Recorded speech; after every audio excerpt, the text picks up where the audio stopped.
What up, what up, what up, what up, y'all? I am your girl, Kandi, and to my left, we have the infamous. The infamous. Nick, yeah, you're the infamous now. Nick Cannon's in the building, and he's about to speak. Definitely gonna speak on it. I had already heard. I can turn a shade tree into a money tree.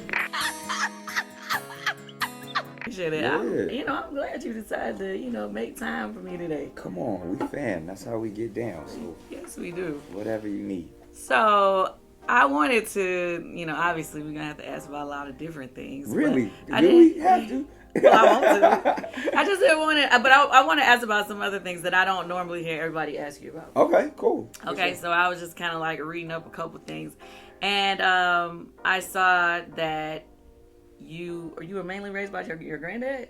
I have such an unorthodox upbringing. My parents were teenagers.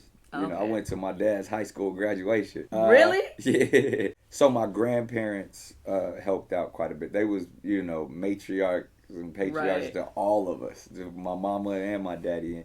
And, my dad, he was a young thug. And actually, but gave his life to Christ and kind of went on, to seminary. Nicholas Scott Cannon was born in San Diego, California. However, he split his upbringing between there with his mother and grandmother and Charlotte, North Carolina with his father. Moved to North Carolina, and my mom was just working mad jobs and going to school and stuff. So my grandparents came in and looked out for me. So. Okay. Strong. Well, I saw somewhere else where it said your dad had some type of public access TV Yeah, show. that's so. My dad's story is hilarious. It's very boys in the hood, but once he changed his life and he started a ministry in North Carolina and started doing like televangelist stuff. So once my mom was like, "Yo, you can't be in the hood no more. Go to your dad to North Carolina." So I went out there and he kind of trained me on how to do all of the public access camera work and audio and stuff. So I was like 12 years old then. So that was what opened your mind to the business? Yeah, because I was, I wanted to be, a little D-boy or a rapper. And my dad was like, yo, that's everybody around here. Why don't you do something different? And I followed, and helped him out and was going around opening up for the preacher man. Okay. Doing comedy, or what were you doing? Started with, I was doing it all, but like my dad wanted me to focus on comedy because he felt like all the, especially the worldly music, he was, at one point he tried to make me do Christian rap, but that didn't go so well because I didn't know what I was talking about. And he's like, man, just stick to being funny and telling jokes. And that kind of, I was doing something different because you never saw, a kid at that age doing stand-up. And that's kind of what opened a lot of the doors for me. Okay, so the thing that I find to be very interesting about you is that you pretty much have been in almost every lane. Yeah. So what I mean by that is, and I'm always... You too? Well, thank you, but I guess that's why I always like when I see other people that have that don't mind trying out stuff and don't even care what it looks like to other people. Exactly. So meaning, for instance, you, Queen Latifah. You tend to overshare a bit, when you do running off at the mouth, Queen. I know you talk about your sex life. Yeah. It's multiple people. You're a comedian, you're a rapper. Yeah. You be singing too. He keep no weapon formed against me shall prosper. Yeah, coming up in the church, I could do anything. You see an instrument, you can play it. So I just never wanted to focus because, we came up in a time where if you sang, that was soft. I just wanted to be, even before just a rapper, but that's, you have to have bars and stuff. You start singing, they going to start laughing at you. So I never exercised that muscle because, I was probably in a bunch of singing groups and, like I said, church and choir, but by the time rap took off for me, I kind of shut all of that down. I wish I would have had the foresight back then and be like, yo, I should do this stuff then, but I never was even trying to be a rapper like that. I wanted, I looked up to JD, I just wanted to be a producer, and I started off DJing in high school. I had a bunch of groups and stuff that was signed to me in high school, so that was my vision to see what So you was signing people in high school? In high school, but it was just trying to be like Puff and JD, that. I saw that model, so I was like, oh, I'll just produce and get all my friends because I had more fun doing that Right. then, stuff started just taking off with the comedy and stuff. And then that's how, and I ended up starting Nickelodeon's record label.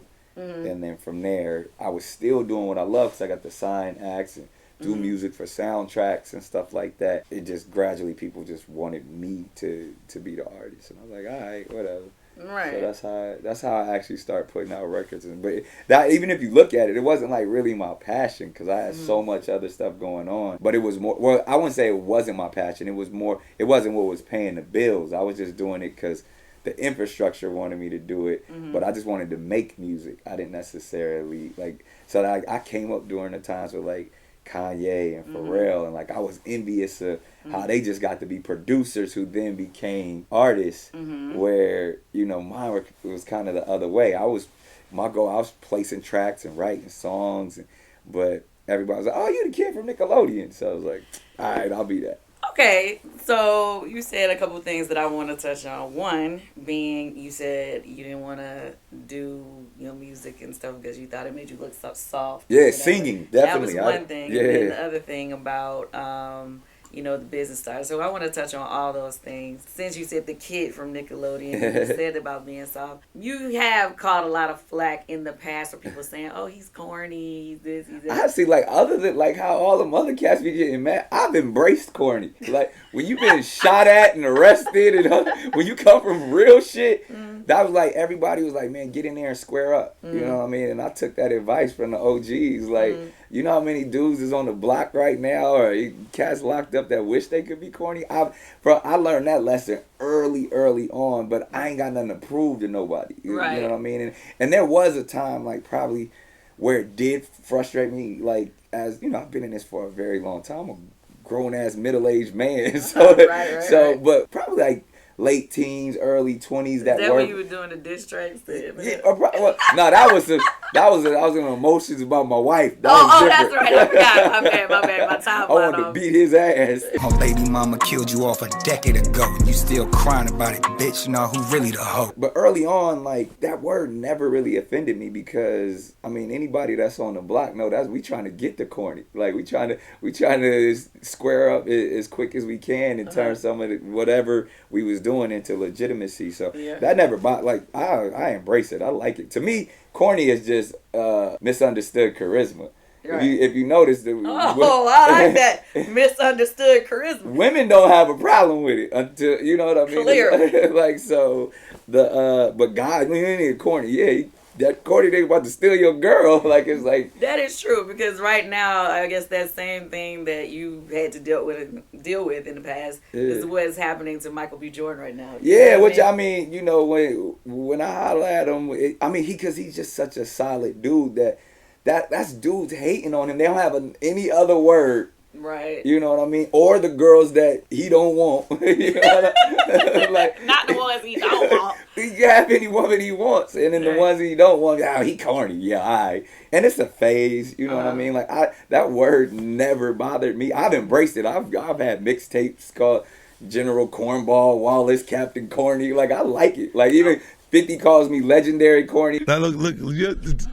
The camera's on, right? He's legendary corny. I done created a cartoon off of it, and we got merch and all that type. Like, I like the word corny. I do on my radio show. I do corny ass joke of the day. Like, but I guess words don't perpetuate what goes on in the true universe. Where did the real money start for you? Because when you said music, it didn't really get you paid. You said in the beginning. So where did the money? My business acumen. It depends. Like, I don't want to say that either because what's the definition of real money? You know what I mean? Because I remember my first check actually, came from Will Smith when he signed me, and that was real money to me at that time. You know, I look at it now, it's whatever, but then that money changed my family's life. And how much was that at the time? Like $150,000, $200,000 or something like that. But a kid from the block, like. Right, that was real money. That was more than what we got. I bought a Range Rover, got my mama out the hood. Like, with that, like, I probably, where I started, like, where, you know, they say they making money in my sleep, or where it started coming, it probably when I started having my executive positions and start, you know, owning my content. And probably, you know, it wasn't too much later, probably around 21 years old, I started to stack up differently. I think back in the day, you know, obviously, you know, everybody was around here doing little this, little that. Yeah. But it was at some point when I remember, I was like, oh, he getting real money. Like, how is he doing that? Like, I was wondering, like, trying to figure out, like, how did you get to executive produce your own show with Wildin' Out? Yeah, was that the well, first that's one? that. I mean, it was some stuff before that, because Nickelodeon money is real too, and I think a lot of people. Oh, of course, that's real money. But did you executive produce those projects? Yeah, at 19, I was the youngest. At the, I was probably different now. Marseille. Yeah, I think. But I was, you know, at the time, you know, 19 years old, and I was like, no offense to anybody else, but I was like a real showrunner. Like, I was the bread was coming through my company. I had.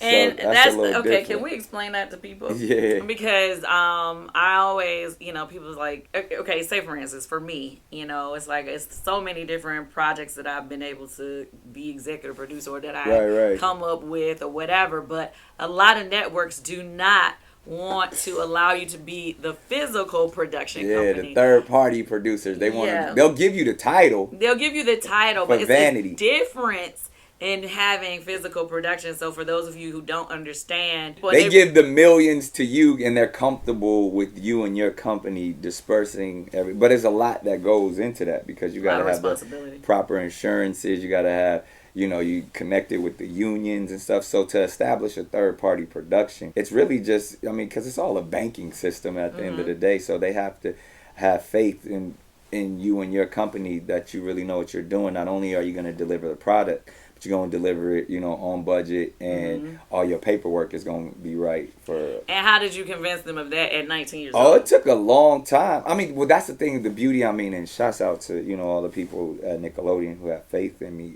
It's project by project. And then they'll be like, okay, we'll let you produce these promos. We'll let you produce this. And then by the time I, you know, got to my actual, because I was doing interstitial programming before.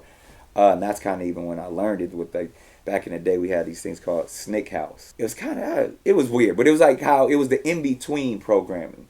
So I learned production from that, and even people, you know, who worked on that with me when we were like teenagers are still working with me to this day. So it's about having a team, because I can't even front like I know all of the stuff, but you know, someone on my team definitely knows how to, you know, get the third party stuff moving to where we always come in, you know, under budget. We always make sure all of our paperwork is legit. We hire properly, and we just get it done. And then that kind of transferred in over to Wildin' Out. That was something I had already been in the space of production, so the networks didn't understand what I was trying to do. Even when I would go in and pitch and say, yo, I want to do this, you know, for my friends and stuff, they were like, we don't get it. So I just got all my crew, got my cameras, rented out a comedy club, and shot the first episode myself and sold it after they saw it. Okay, so you use your own money to shoot that show, and then so that gave me the leverage when I went in, because they were like, oh, we love it now. I was like, all right, well, now you got to pay for it, because I own it. I didn't use their money to do a pilot or none of that stuff. So from there, since its inception, I've always owned the trademark. Throughout the years, you go through different negotiations, because I try to put this on people all the time. It's like, owning 100% of nothing is nothing, you know. But if you can get some high-powered partners who want what you got, then now we can negotiate. So you can flip it and sell it several times over. You give them a certain amount of years, and you know, see where they could take it. And you know, that's where we at now, 20 seasons later. That's where the big money comes in. So where did you get your first $1 million check? I was gonna say my first $1 million check actually probably came from movies. You know, after Drumline Pop.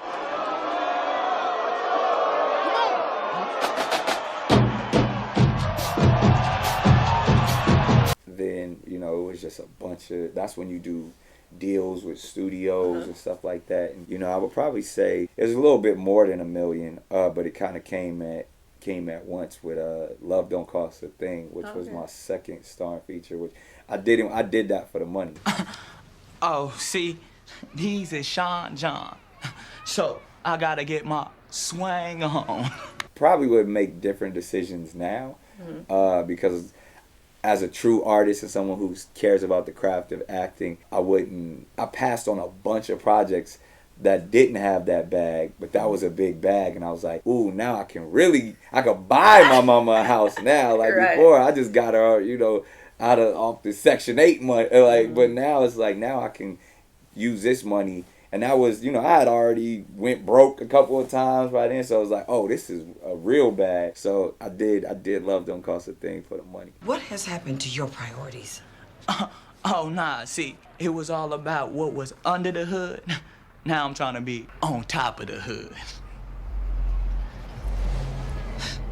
That's a good point. You went broke a couple times. Like, a lot of people don't understand, Yeah. like, in this business, no matter if you see somebody on TV all the time, it don't mean that they really popping like that. Like First time Andre you- said, we live in check to check. If you don't move your feet, then I don't eat. So we Right. like neck to neck. So the first time you went broke, how did you pivot and make it back? Just not stopping.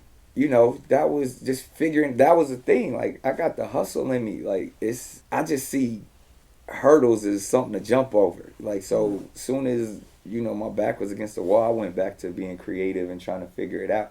So it never, as much as it get tough, you figure like, all right, well, now I can flip this project, or now I can do this, or try this. And then when you are multifaceted and have the ability to kind of dance in different arenas, then, I would focus on, I could always go get a comedy bag. I can always, go do stand-up and, Right. just get on the road for a minute. Or I could, develop a project or get another holding deal. I would lose all my money, and this was like teenage years. I would lose all my money, and then, you're like, all right, what we got next? I got to pay my mama rent. Like, we got to figure this out. Right.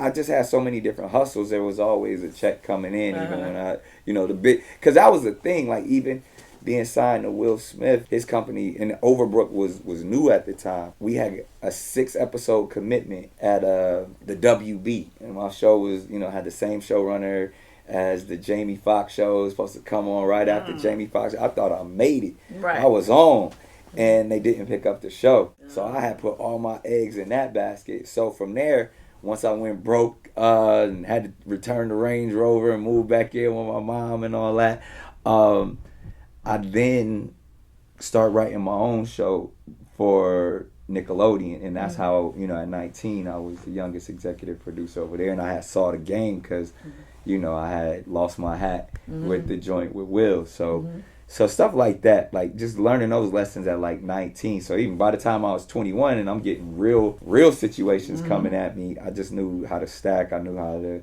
invest. And like people always say, what do you invest in? Like, I invest in myself. I invest in my vision. So I started to, like, same thing with like Wildin' Out. Like, if I saw it, I knew I could flip it, especially if I owned it.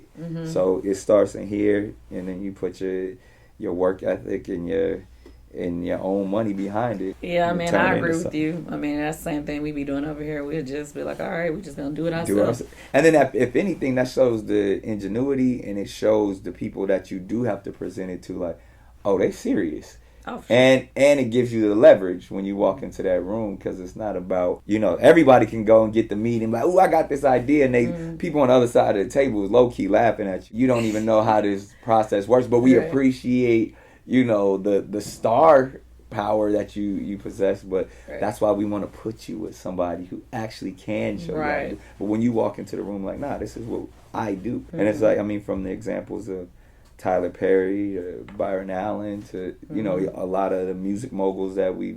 Are those people you look up to? Yeah, I mean, I look up. I mean, if you want to say who I look up Yeah, to, who do you look probably up to? Quincy Jones more than anything. You know what I Okay. mean? Like, that's Why Quincy?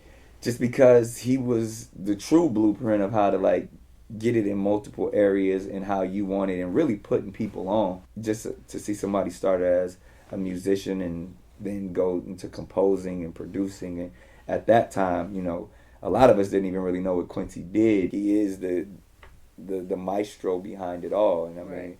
I was impressed by everything that he did, from, of course, Thriller, but like The Color Purple and The Wiz, and Yeah. all of that, Vibe magazine, and the Fresh Prince, Mad TV, like stuff that people just didn't know that, you know. Yeah, because I didn't realize he had anything to do with Mad TV. Yeah, that was his too. Like so, like, and then, but it's just like he was. I mean, even you take it back from, obviously that's somebody I look up to, but Dick Clark. You know what I mean? Like the dude was the industry, and people from American Bandstand to the American Music Awards to.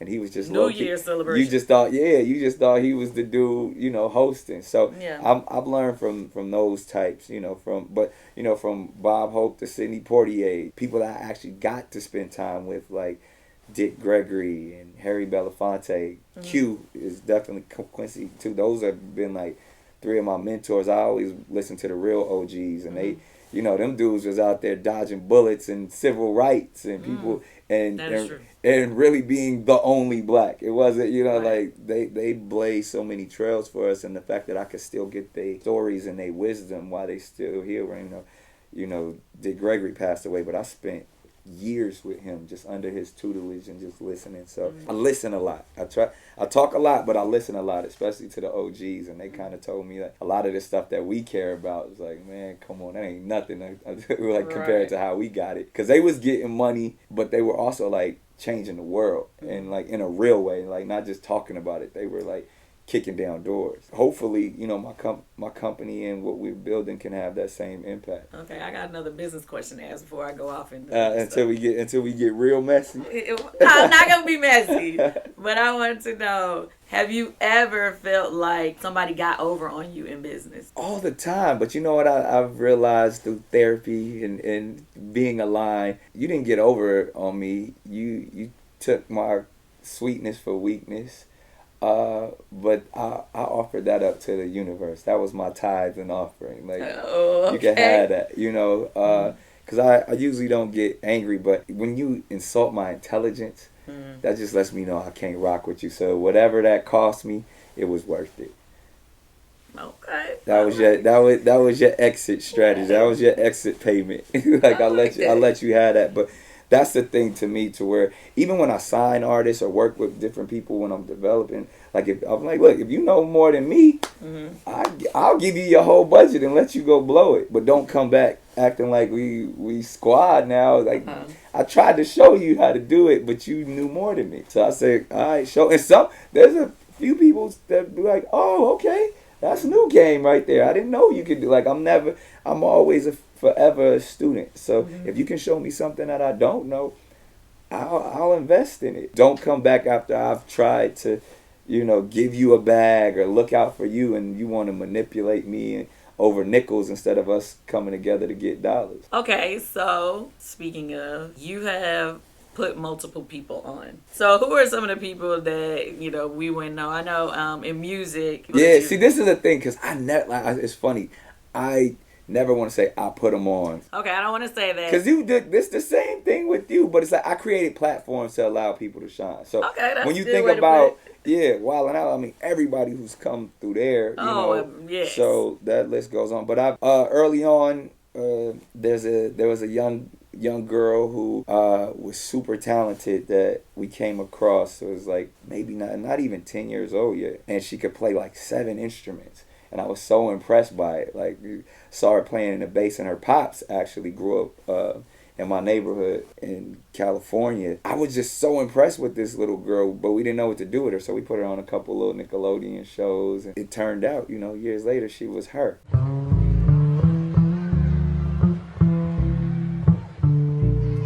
So, right. She literally was her. Surrounded by these hungry lions, looking in the jaws of death. But even how that process came about, because she was so mature with her gift and her talent and even her tone. But I'd rather fight and lose sleep at night. And it's like, we can't have this little girl singing about love and stuff. So, you know, she disguised herself. And it's funny because her and her father were even how, you know, somebody told me that there was this young girl that I was working with on America's Got Talent, who's now homeless and kind of going through some stuff because they grew up together and lived in the same neighborhood. And that young lady turned out to be Kaylani, so I kind of went back and got her. So like it's interesting. Like a lot of people don't know like Kaylani, hers, and Daya. They all came up in the same area in the Bay, doing stuff as kids. And you know, like for the three of them to be who they are now, it's just like there's definitely something in the water. So, but I mean, everybody like you know in the field of music, and you know people like Pete Davidson and Matt Rife and Mikey Day and all of them from. So how did that come up? Like how you and Pete Davidson? Well, me and Pete, it's funny. I used to do New York radio and morning radio in New York, and I would do comedy nights every month, like just to kind of like I'd go in there and just to exercise my own muscle, but to give comedians the opportunity to kind of come in and work. So there would be this little kid that would call my station and be like, yo, I'm funnier than you, put me on, and all like, and it was funny, you know what I mean? Like, so I was like, all right, man, well, once you finish your homework, come on down to the club and I'll put you on stage and let you open up. He rocked it. This little kid, he was like 15 years old, and then so I kind of, you know, he became a regular, and I had to talk to his mother, of course, and then his mother kind of told me his backstory, which touched me even more. And then I was like, man, when you graduate high school, I'm going to take you on the road with me. And I took him on the road when I think he might have been 16, and you know, we worked on a couple of my stand-up specials together. Took him all over the country for the first time, and then I put him in his first movie. We did this movie I directed called School Dance, where a bunch of different comedians and stuff. So he was stink finger in that movie, and then I put him on Wildin' Out after that, and then Wildin' Out to SNL, and so now he dating all the celebrities. Just like his mentor. I mean, he must have got it from somebody. No, okay, let me ask you this. So, obviously... That's a good segue into yeah, where we're going. I'm just saying. You good, Kandi, you good. You had done so much. Yeah. But I would have to say that it did shock most of the world when you and Mariah became an idol. Really? I would never in a million years I was already put putting up heavy numbers before you Mariah. were. I probably didn't handle it the best way I should have handled it. And I ended up, you know, getting out there and wilding a little bit. But nobody saw me cheating. So we just clear this all up. We used to be engaged. I am now backstage with the most gorgeous, most beautiful woman of the evening.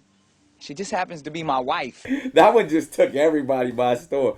I think, obviously, that was, you know, my dream girl. So... You say he been putting up heavy numbers. Let's not just jump past that, but okay. I think that, too, obviously, was one of the biggest stars in the world. So that relationship was so public. And it was, I mean, I've always had this appetite for women that are older than me and more mature than me. What is that about? You and Usher. Yeah, me. We Libras. Like we like. Oh, you're a Libra too. Yeah, we like women. Like okay. We don't really like little girls. Okay. So I think to me, having somebody that you know mentally and spiritually I could really vibe with was you know super intriguing to me. And then, I mean, Mariah taught me so much, but I was still, you know, in my 20s, and it was just like... And then that's what I want to know. Yeah. Like, how did you even approach her in that way? Like, how you let her know that you... I mean, if we're going to keep it a stat, she approached me. Are you serious? I mean, I think this is what... I spoke it into existence. I manifested it, because I was always in interviews and stuff. I would be like, yo, Mariah is my dream girl. I grew up like I'm a fan. Like, I think she heard or saw, and I think even like Brat would tell her and stuff like that. Like, yo, like he always talking about you. So I think by that catching her ear, me constantly talking about her, and I finessed a couple of things like throughout the years. Like they would want me to like be at the Teen Choice Awards and stuff. I was like, I'm only coming if you let me present to Mariah. And so like I would like if you look back, it's like every time she would get an award show, I'd be giving it to her, and I'd be like, man, I'm on you. Like she'd laugh and all that stuff. I think it was like 2007, 2008. She like the call came in like, yo, Mariah looking for you. I was like, fuck out of here. And it was like, nah, for real, she wants you to be in her video, and she wanted me to be in Touch My Body at first. So Brett Ratner had called me. I was like, man, I'm not doing that. And I think I was busy anyway. I probably would have did it, but I was like, tell her to call me on the next one when she'll let me direct it. And then the next time she called me, and I directed the next video, and the rest is history. That ain't really. That's calling you for a video. And it ended in a marriage. What was the first little piece of the game? Like, how did you ask but her I mean, out? like, obviously, that's the whole, like, that was the process. Like, that was years of her knowing, like, the little yeah, she knew you liked her, but it's I mean, everybody liked her. It's a difference when you know somebody got a crush on you and y'all actually, make moves. Yeah, I give you the real thing. And this is, just, I feel like it was just a sincere, real connection, because when I had the opportunity to sit in front of her for the first time, it was to talk about the video. I feel like, look at it, I was saying, we was such kindred spirits and really tapped in. Like, we prayed over our French fries, and I think she was impressed with my prayer abilities when I was calling on them. Okay. But it was real sincere. And then she was like, wow. And then, like, she literally was like, yo, you know your word. And she pulled her Bible out. And then, I'm a PK. Ain't nothing in that book I can't spit. So I've been quoting them scriptures since, 2 years old. Through that process, I think we really connected. And then I just found out that I don't think a lot of people ever had, like, treated her like a real person, like, right. And for me to I didn't need nothing from her, I think it's probably rare where, I had my own bag, I was still young, so I think a lot of those things were intriguing to her, and the fact that we just had fun, like, it was we were super cool like that. So from that meeting, that first prayer over the French fries, like, I don't think I ever left. Like, I think we was just hopped on the jet and we was out. So now you touched on something else that I really wanted to ask. So you was like, you always had your own bag and it wasn't really a big deal. But you even have a song talking about taking care of women and all this stuff. The provider. Yeah, the provider. Okay, but to me, providing for most women is not like providing for Mariah. Yeah, that's So I'm like, I still got to buy gifts today. Like, it's still, I can imagine. It's still a budget on that one. Yeah, so financially, when you buy somebody something when you try to, like, clearly I wasn't her financial provider, but right, but I mean, she I guess good forever. Right, I mean, we already know she good forever, but it's just like, when you have a woman who is as successful as she is, how does that work being in a relationship? Like, if you don't mind me asking, like, are you paying the bills? Absolutely. I'm still a man, 100%. It's funny. I mean, I had one of my, in one of my stand-up specials, I talked about how, like, I was like, okay, yeah, you got the big mansion, you paying for that, but I pay for the Netflix. You know what I mean? But that's how the public appear. But views it, right? But for me, everything that from the point that we created this union is 50-50. Now, if I got to work a little bit harder, and it's easy for you, but that's kind of what it was on. So we was buying houses and property together. Every meal, every restaurant, I'm paying for this. Like, I know what you got, but at least. And it was, because I came with my own bag, contrary to popular belief. It's like, it was a lot easier for us to draw the line and be like, I never want to touch anything that's yours. Right. I mean, you come off as that type of man or whatever. Right. But my question is, it's like, did that take a serious financial toll on you? Because I'm assuming she not riding regular flights. Them private jets is real. Right. I think it definitely, but it was a challenge that drove me to the next levels of my success, because I had to work harder. I had to do more. And, I took on a bunch of executive jobs. I was, working up at Island Def Jam, developing artists. I had a deal there. I had a deal at multiple labels at that time. I was also, the executive at Nickelodeon, running Team Nick. Like, I had multiple jobs. I was hosting America's Got Talent but I looked up and I was like, a couple of them years I was leading the charge just based off of like the amount of money that, and obviously so many doors and stuff opened up. It drove me to the next level of of my entrepreneurship and business. I made That's a lot of dope. money. Yeah. So like I said, when I always talk about like what even just ancillary, what I got from being with Mariah was just amazing because I learned so much and had the opportunity to be elevated, not just in the public eye, but just really just my eyes opened up to my potential during that time. So yeah, like that's dope to me that you said that because like mentally, because you knew you was in that situation, you didn't think, oh damn, I'm gonna do this. You just thought, okay, shit, I gotta go get more money, I gotta make this thing happen. Yeah. I just said that to a friend of mine who was complaining like, oh, I gotta pay more child support, blah, blah. I said, stop worrying about that. Like you need to start thinking, well, I need to be making that type of money where that type of child support don't even matter to me. Yeah, so elevate your bag. There it is. That's Energy is currency. That's right. So the way you got to look at it is, if you look at it as a problem, it's gonna stay a problem.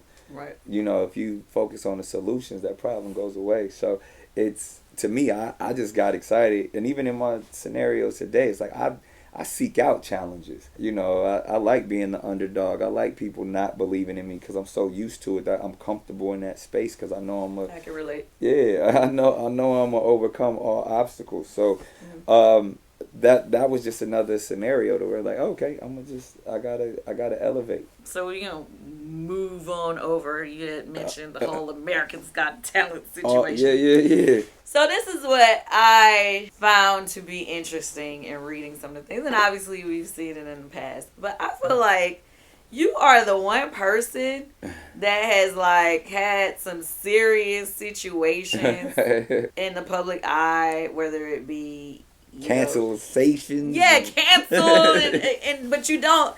Like, your cancel at last, 2 seconds? Every time I get canceled, I make more money. So Right.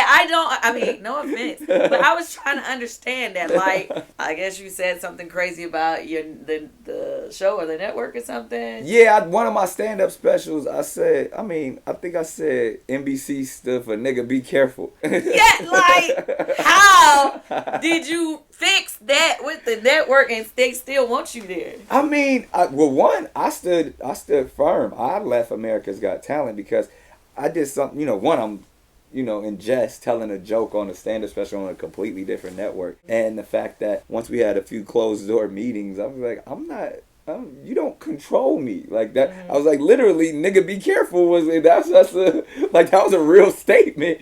And so they were like, no, we don't want to make it about that. So I stood firm, and I was like, I'm not coming back to this. You didn't, and that's the other part of it. It's like you didn't even like bow down. Nah, I walked away from millions multiple times, and that was But again, I had to believe in myself. I was like, this show doesn't make me. This network doesn't make me. And I left America's Got Talent and over $20 million or whatever, and then went and became the executive producer of the biggest show on TV, The Masked Singer, on a completely different network. Exactly. So I was like, not only did you leave what everybody thought was like a huge show, everybody, it is a huge show. Howard Stern, all of these people like, yo, man, you'll never get an opportunity like that again. Don't leave America's Got Talent. Right. Everybody. Oh, y'all don't believe. Y'all don't know the sauce I possess. All right, but that even, that kind of fueled me even more to show everybody that show didn't make me, because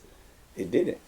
And we created something even bigger. You had a lot of crooks try to steal your heart. Never really had luck, could never figure out how to love. You never credit yourself, so when you got older, it seems like you've been here 10 times over now. Clearly. Yeah. No, but okay. And then you also had another situation where you got canceled again. You got canceled again. I get canceled like every couple. But they forgave you and kept pushing. Well, I think people got to know your heart. You know what I mean? Like, I believe I come from a place of compassion. I come from a place of just wanting to help others. I'm a fuck up all the time. Like, I'm always, and I have no problem apologizing and learning and seeking, the space of reconciliation and true repentance. You know what I mean? Because nowadays, people get caught and be like, oh, shit, I didn't mean to do it. Or, I'm sorry you got offended. Like, nah, if I really hurt somebody, if I really said something that was incorrect, okay, well, let's go on this journey together and correct me, show me where I was wrong, because my intent was never to hurt. So, but if there's something that I believe to be true or that I was taught, let's get to it, because I think there's so much divisiveness in what goes on, and you even look at the algorithms of the things that, you know, anytime you can divide, that's when, you know, the money goes up.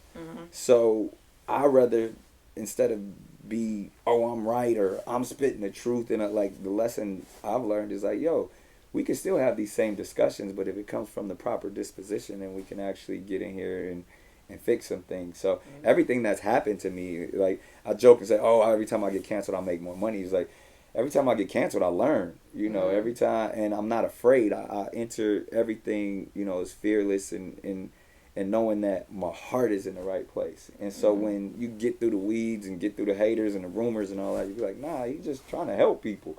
Right. So when that's my mission, you know, like I said, God looking out for me, because, you know, I always say, don't let disalignment get in the way of my assignment. You and these sayings. Bars? Come on, somebody. It's a little corny, I know. Nah, that wasn't corny. That was like a good one. I'm going to keep that. Thank you. I'm keeping that. Well, I just wanted to say, you know, talk about that for a quick second, because I know it's a lot of people that we, you know, all communicate with that, you know, have been in that situation, and it just don't seem like they have been able to pivot the way that you do. I just say don't stop. You know, like the consistency, and even when it seems like it's your lowest point, that's when you got to grind the hardest, you know. I always hate when people, like, they feel like they have to disappear for a while or go into hiding. Like, nah. Unless you got to go do the work on yourself. Because if you out there, you know, and you just spiraling out of control. So I always say, take a minute to be still, but stay in their face. Even when they talk, like, give it to, because clearly something fascinating about you, something intriguing about you, because they talking about you. How many do you have? Currently, I know you have co-parenting relationships with all of them, obviously, but how many do you have romantic relationships with? Consistently? Family members you got. I don't know how to say my family, you called it. That's your family members. Yeah, my family members. You got a lot of family members at this point. I do. Okay. When did you decide that was what you wanted to do? It wasn't like I had this master plan. It's so funny, man, because people, especially like all them conspiracy theorists and Illuminati believers, they be like, he's having all these kids to fix his lupus and like all these kind That's of. That's what people were saying. I don't know. I was like, explain that science to me. I don't know. I love all these pseudoscientists online that they got like that doesn't even make sense, but.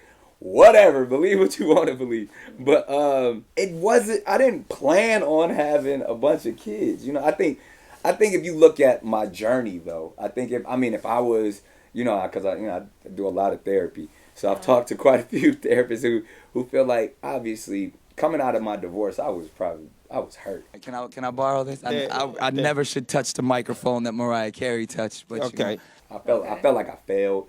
But I was also in these streets. Big, you ruined my first marriage. You know that. We ain't gonna get into that. Can you stop bringing that up? That was years ago. Hey, man. She still bring it up. Did she call me out my name? Nah, she blamed me. She loves you. Yeah, well, it was your fault. You know, because it's like, all right, so I'm out here now. And, you know, and having access to whatever I want, clearly I was like, I always call this access to excess and excess to access. So that and it's... access to asses. It's that. So, and then, you know, everybody's heard my beliefs over the years. After marriage, I kind of start rolling with this mantra or this belief system that monogamy isn't for me, which I feel like, you know, and I have my theories on that where people, you know, want to debate, but it is what it is. I know it's not for me. Okay, but this or what I'm not good at. So then that probably opened up the door for, you know, a lot of activity. But like I always tell everybody, every child that I have was purposeful. Obviously, it's a blessing. Every kid is a blessing. But my thing is... No, but I was like, these were conversations like, all right, well, we going to get to it. Oh, you mean you literally... Yeah, like I ain't, you know, you don't want to call none of your babies mistakes. No, I'm like, literally mine were like Planned nothing out. was, it was all, these were people that I've had relationships with over the years, and wanted children, and I could respect that. And so you like the ultimate sperm donor. If that's how we see it, I mean, I'll take it. I mean, but in that sense, because it's especially when there's certain times in individuals' lives where they want to focus on building a family, and Okay, and this is we cool, so I'm just gonna keep keep it a step. I mean, not believing in monogamy is fine, right? But that doesn't necessarily mean that you have continuously having kids with multiple people. Of course. So it's just like when you say, "Oh, I don't believe in monogamy." Okay, cool. Right. But what made you to be like, "Oh"? It's not that I don't believe in it. Clearly, I don't practice it. Okay, It's not. I'm sorry. It's not my belief system. Yeah. I know people who can do it. Like even right. The Bible speaks. He who finds a wife finds a good thing. It's ordained. You got to have that order if that's the walk you're going for. Yeah, no, I mean. But that's not for me. I'm saying in your own life you don't practice monogamy. Okay. Right. But what made you say, I actually want to have multiple children with multiple women? I don't think it was okay. Because it's planned. Yeah, but that's what I'm saying. But I think I'm such more of an open book than most. Mm-hmm. That, but it's not as foreign as you may think, especially with men who, especially we all come from, unorthodox families nowadays in these generations. So, you just didn't know that you had a brother across the street. I mean, me and my brother got different daddies. It's not like a thing. So to me. Even if you look over how, the process of at least how it came about for me, it does go from. Clearly, if I'm dealing with multiple women and then things get deeper, like those conversations start to happen, and as candidly as possible, you start talking about the future and planning and having kids. And if someone doesn't have kids, and it's like, we can do it. And it was never an idea. It was like, oh, I'm gonna have a family over here, a family over here. These were one thing I've learned is that you never want to generalize your relationships. You want to treat everybody as individuals, and everybody wants to be validated. So, without respecting everyone's privacy and without going too deep into it, because I would allow them to share their narrative. But it's like every person that I've dealt with even throughout the years, it's like you talk about your future, you talk about family, because when there's love there and there's something that's that you want to build on top of that foundation. So that's how it happened. Okay, how many mothers? It's not even that crazy. You know what I mean? Like, I mean, to me, like it's I know people with more, but that's my own business. But I have, including Mariah, there's 6 mothers. Okay, 6 mothers. Okay, so my question is, when we got your 4th mother, you still wasn't like, well, I mean, as you can see, they all kind of happen very close to each other, and like I was going through stuff too. Like I had, even in a time where I had lost a son, and and even then, like it was so cloudy for me. I was, me, because I just dive into work and dive into, so I wasn't even. I was just trying to get that pain off me in some type of way. Therapy, doing all type of stuff, but it was still like I felt I needed to be nurtured in that space. I felt like I was like crying on different people, and then it got to a space where it's like, man, I'm out here doing too much.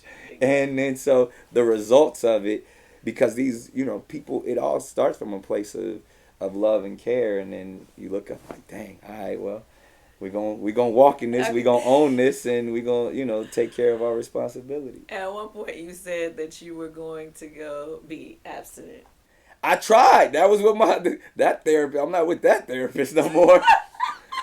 Because I mean, did the therapist tell you to do that, or is that something you decided to do? It was definitely it was from the therapist, but it was logical common sense. Like, yo, you wilding a little bit too much. You might want to just, if you really talking about being aligned and synergizing everything you need, maybe like that was almost like to even weed out, to feel like I didn't have a sex addiction. So I was like, all right, if I could withstand for 3 months, 6 months, I think it went a little over 6 months, but But the thing is, 6 like, months, really? But it's like once you, I mean, for that to show that, oh, I don't need it. But as soon as Did you that go 6 months 6 months over, for real, though? it's like if you starve yourself for 6 months, you're gonna eat a whole lot of shit. I'm gonna ask you a real want. question. Yeah. Did 6 months mean like no head, no nothing? Yeah. For 6 I months? mean, that's just like really just controlling, like attempting not to ejaculate for 6 months. Okay. So that was. Just because we not ejaculating don't mean we didn't do nothing though. I mean, but anything sexual for six months. All right. That was. I had to ask a question. But that wasn't the first time, that I had practiced abstinence, because growing up in the church, early on there was many times where whether it was, it started off as like any type of fornication was a sin, and even when I'd be in relationships, I had been in a relationship for like a year without. Well, it's very believable when you were younger to hear you say that, because the way that, I don't know, the way I looked at you, I'm not going to be able to say what the world looked at you, but it just seemed like you kind of like, kept all that stuff together. Everybody had heard you had a lot of relationships, but you didn't have any children before you got with Mariah. I've lived a lot of lives, Candy. Yeah. Like, I got to a point where it was like, why not? Like, I could do the good boy thing for as long as I want to, but... Okay, bad boy, good boy. I was like, so where are we now? Mentally, what state are you in? Are you still open to adding to your family, or are you... I don't know. I feel like I made one joke a couple weeks ago and said it's in The God's TV show. hands. Oh, no, that too. Yeah, but everybody takes everything that, like, they're going to take a bunch of stuff from this and, like, just flip the words. But I truly sat in that space where I'm not thinking about that. I'm thinking about... You could get snipped. I'm just saying. My body, my choice. Everybody got an opinion on my penis. Oh, now listen. Now that you said your body, your choice, this takes me back to something else I read. Okay? You did a song. Yeah. That was against abortion. It wasn't against abortion. Okay, it was what my was it? story. Like I told you, my parents had me when they were teenagers. And everybody was telling my mom to go get an abortion, so much so. And I don't know, because it's funny, my parents would be like, they'd be blaming each other, because obviously I'm here now. So, but they were high school students. Mm-hmm. And nobody, especially, back then, nobody was thinking it was a good idea for, Right. kids to be having babies. So my mom went all the way to the clinic, and she said when she got there, she heard a voice saying, don't go through it. I was like, Mama, that was my voice. That was me. I was saying, can I live? And it's funny because I remember, it's so crazy that I remember I was going, through different samples in the studio, and Yolanda Adams, Open My Heart, and she says, talk to me at it. And that's when we was all on that vibe where we was speeding the sample up. And, we got that from Just Blaze and Kanye. And I sped it up, and it was like an angelic voice saying, talk to me. And I was like, ooh, I could tell my story over this. And I actually took the record to Kanye, and he loved the beat, and he was like, yeah, you got it. So we kind of worked on that record together, and, that's how that song, I put Anthony Hamilton on the hook. And I produced it and wrote it. And So is it safe to say, are you pro-life? I'm pro-Nick. Like I'm that, and from that I was like, I wasn't pro-life or pro-choice, but I've had many experiences throughout my life, and what I've learned is you cannot tell. We have no right, and the government definitely doesn't have a right to tell a woman what to do with her body. Well, we now sure I got the right to tell you what to do with yours. Yeah, so all right. I wouldn't be here if it wasn't, if my mom would have went through with that. Like, Speaking of your mama, yeah, and your daddy, yeah, what do they think? What have they said to you when you came back and told them about your mother number 5 and 6? Who doesn't love children? Everybody loves children, but did your mama or your daddy ever say like, "Yo, first of all, my pop's wild, so he like, keep going, son." But not everybody embraces. I think also too, people handle me delicately. Why? I mean, I don't know. I don't tell them to do that, but people, it's one of those things. What's the saying that? The very beautiful, the very rich, and the very powerful rarely hear the truth. Oh, so you think you got a lot of yes? I got all around. 3 of them. No, I acknowledge to where, you know, it's hard to tell the king how to run his kingdom. Okay. Well, I don't know. You seem like you're pretty open. I am, but I mean, still, people, I don't know what they really think. You know what I mean? I welcome the comments, because at least those people are hiding behind a screen name, and so they feel like they can be honest. I salute and respect honesty more than anything. And not to say that, you know, my family members or the people that are close to me aren't honest with me. I believe they're very honest with me, but it's like, it's when you have a certain level of influence on your community, everybody wants to reach it from a place of optimism. So if my spirit is positive, and I'm always thinking for the best, anybody who brings low frequency in there usually aren't welcome. So okay, here's another question. Since you said that, I have to ask you this.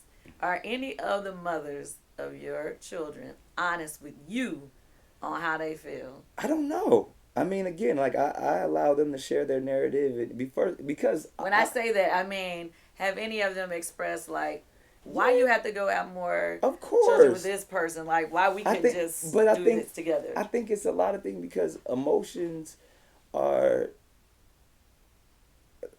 have this thing where, like, the way you can be so passionate on Monday and have a whole different perspective on Tuesday, just based off of how you feel. So I welcome all emotions. I welcome any energy that, especially if we're looking and seeking resolution. So I allow it to happen. My life ain't no different than anybody else with baby mamas and stuff. Like, it's gonna be good days and it's gonna be bad days. What Mariah say? I think same thing. She's from that. She has her own world and is always positive. So she never said anything negative. She's like, I know you got some challenges over there, but it's never like that's one of my best friends in life. So she's never down me, but I didn't say down. No, but it's funny. I said expressing her opinion. Like, what? Why? But I think because as much as I try to pretend like I got it all together now, it's like, yeah, but I don't know what the next 5 years are gonna look like. I do know, you know, I got kids that are about to be teenagers, so I got to put more time and energy into making sure that they feel loved and that they feel understood, because regardless of siblings, I still got to focus and be a father to teenagers. I still got to focus to be a father to adolescents and infants. You know what I mean? So I think as a father, you know, I welcome the challenges that will come. I'm not going to act like, oh, I got all of this under control. You know, people focus on, you don't have enough time, but it's not even about the time management. It's about the energy management and the spiritual bandwidth. So long as I could tap in. So those are the conversations that I'm having to make sure that my presence is felt as much as possible. Okay. So with all those kids, you got to have way more jobs. Facts. Which brings me on to what's going on right now in life. Facts. I saw you had a TV show happening with Kevin Hart. Yeah, everybody thought I was exploiting my children and seeking to impregnate people on a reality show. Right. That's where the world is. That's where my life is, and that's where everybody actually believe that shit. The real show is Celebrity Prank Wars. I mean, for years, you know, Kevin and I have been extremely close, and, you know, someone that you could come up in the game with and share success with. Mm-hmm. We do stupid stuff. Like, I sent, like, llamas to his house for his birthday, and he put my, you know, cell phone on billboards all over the country. Like, so we've always been doing stuff like that just to fuck with each other, really. And then, you know, we developed it into a show, and now we've got, you know, a bunch of different celebrities who are friends, who you get to see the inside relationship, but then at the same time, it's that, you know, taking you all the way back to the Kandi camera and Punk'd and all of that type of stuff. Fun. So it's that same energy, but the first one we jumped out there with, we pranked the entire world and made them think that we was doing a show called what is it, Having My Baby by Nick Cannon. Y'all believed it too. I wasn't sure. I was like, wait, this seems like a joke, but you never know. I mean, it's only one step removed from The Bachelor and what is it, 24-hour fiance. When I tell you, it's like it's an ongoing joke for the world, because every time I turn around, You know, if I say anything, I'm like, yeah, you know, I'm supposed to be doing, because We Nick got and I something working cooking. on something. Yeah. And I was like, yeah, and then everybody's like, ooh, is he looking for another one? Another mom? Like, everybody want to sign up to be next. Right. Like, what is that What's about? crazy, there was so many people who really was like trying to be on the show. And I was like, Right. oh, wow. But They're serious. So, my question also is like, are you doing any more acting? Because you was doing a lot when you were younger, but I don't see you acting as much now. Yeah, only reason because the bag ain't really over there. I mean, you can make good money there, but you can make a lot more money in these other spaces that I'm in. But because now I'm kind of reaching a level to where like I really can just do what I want to do, and I think I'll probably start leaning back into film real heavy, and because now not only I could produce the film, I could direct it if I want to, and I could own it. But now I just want to make the right choices. And so yeah, I'm currently shooting a film right now. I've been jumping off tour and finishing this film. Yeah, and I think because now too, even what acting is, it's so, I don't want to say it's crowded. I'll say that. I'll say to where it's so many platforms, so many networks, so many things, which is great for all of us. But to find quality material is rare. So I think I'm just taking my time, because I know that's a gift that God has blessed me with that could take me, to my late years. So I'll probably definitely start. You'll see probably in the next couple of years. I'll probably start focusing back on just being an actor because the bag is secure. So do you have a dream that you have not accomplished yet? To do for others in a big way as a philanthropist. I mean, some of the best to ever do it.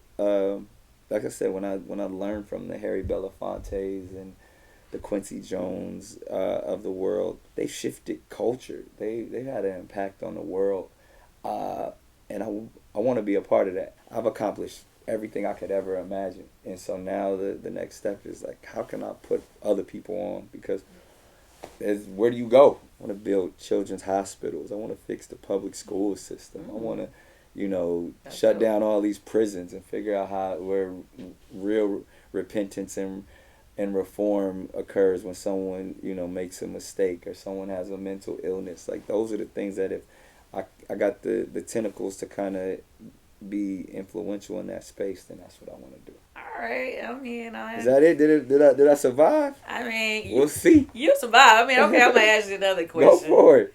Okay, this is the inappropriate question that a lot of people want to know. All right, so women be looking at your man, hilarious, your pants on. It just went viral. How does that make you feel? I mean, I don't know. I don't really think it's funny to me. Clearly, I hear what people talking about. Now that just means I got the expectations in my performance have to be at that level. Do you feel like you reached the expectations? I mean, I ain't heard no complaints. The proof is in the pudding. Like, is it hype? Clearly, I guess we need to ask. I got a lot of offspring to prove that. I'm just saying, it don't take much to get the offspring. I'm just saying. Well, like I said, I haven't had any complaints in that space. But I try not to. Again, I'm really trying to control my ego, because I've had ego issues over the years. And when they say something, that's a Libra thing. Yeah, and that part when you have a big ego. I fell right into that. Yeah. Okay, so wait. Do you allow? Well, I don't want to say allow. As a woman, I can't even say or fathom the word allow in this. But is there an understanding between you and your kid's mother? Do they date other? Like, can they? They can do whatever they want to do. Okay, they date other people. Like, that's I don't run this. Again, and it's an individual scenario. Right. Okay. If that's what she desires, go for it. Who has your time now? What? Jesus. Woman? What woman hears from you a lot now? I'm so focused on my children that's. There is not one. Is there any woman that has your interest at this? Not really. I don't have the energy for it. I don't have the time for it because I'm so focused on work and my kids. So if you're a part of that. Sounds like some bullshit. No, it sounds like it, but think if somebody because is getting that ego. No. Is it a new person? I wish I had time to focus on a new person because I don't. So I don't want no new friends. I don't want to get to know nobody because that takes away from my children. But if you're a part of that process, or if you're part of it, I feel like that's why I kind of I understand why like Arnold Schwarzenegger and Bill Clinton and all of them get caught up because why? Because it's like, yo, you so busy, you be like, hey, they you, end up hooking up with the person or they work whoever with. you close with, Right. whoever you spend the most time with. I don't go to the club. I don't be on dating. I don't have time to do those things where people meet people. So it's usually the people that are in my circle. That you're working with. Yeah, so that happens to a lot of people, especially people that work all the time. Yeah. But with that being said, I feel like this was the most politically correct answer you gave me today. I'm today, single I feel like you've as been a an Pringle. open book this whole time. Yeah. We got here, and you're like, "Oh no, I don't have time. I'm working all the I'm time." trying. Is there anybody that I would like to get to know? Like is getting your attention. Somebody is like that's a dead ass honor. I know that outside sounds of the like kids. We're not talking about the kids. We talking about a woman. Somebody is like, you like, oh, okay, what they doing right now? Like at certain I don't have time to do that. Like literally, when I'm off work, so nobody's getting flued out. No, absolutely not. I have done that though. Like back in the day, but like I ain't did that in years. I'm just saying because you travel a lot. That's why I asked. Yeah, cause that's the thing. I don't want to meet no strangers. Like if I don't know you, like you are a stranger, you gonna try to rob me or something like that. Like I'd rather get a good night's sleep than one eye open trying to watch what this chick gonna do and can't wait till she leave. Like so none of that. Maybe one of the kids' moms or something. I mean, well, I try to be respectful in the sense of where you don't want to tell their business. That as well as like I don't know what they got going on. You know what I mean? Like like we enter this space to be parents. I gotta be respectful for what they want. But okay, Nick, I'm gonna just let you keeping go. it stack. Like that. Somebody, I don't know, somebody on this crew you working with. Somebody. Not right now. I'm never saying never. I'm just saying currently as we sitting here. Not like as we saying. Okay, let's talk about this past month. Nah, I mean I've been on tour. I've been sleeping on the tour bus in a little coffin by myself. So you just been abstinent again. I mean, I also my therapist told me stop getting out there and proclaiming stuff. Just like let it happen how it happens because but it's been a dry month. Let's say. Well, this has been a fun conversation. It has been. You have shared a lot. I can't wait to see what they say in the comments. I'll be in the comments. Cracking up. And eating sunflower seeds. And you as a businessman, is there any piece of business advice that you would just say you live by that you would share? Don't stop. Bottom line. Like, operate in abundance. Abundance isn't about tangible things, but it's about a mentality. If you think of yourself with the God energy that is inside you, you can do all things. So even when you apply it to business, walk into that room like you the boss. Like you got to operate out of abundance, and that's what you'll get in return. Clearly, I live my life abundantly as a father and all. Well, thank you so much for taking the time out. No, come on. Anything else you want to tell the people? I mean, I told them everything. Yeah. Damn, Kandi. I mean, you did. Want my blood tight? What's your blood tight? You just want to share it.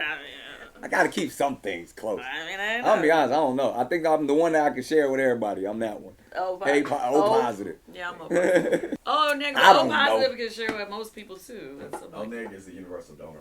No, smart people in the back. I don't know. I'm a universal donor, clearly. I've been donating to everybody. All right. This has been real. Bring it in.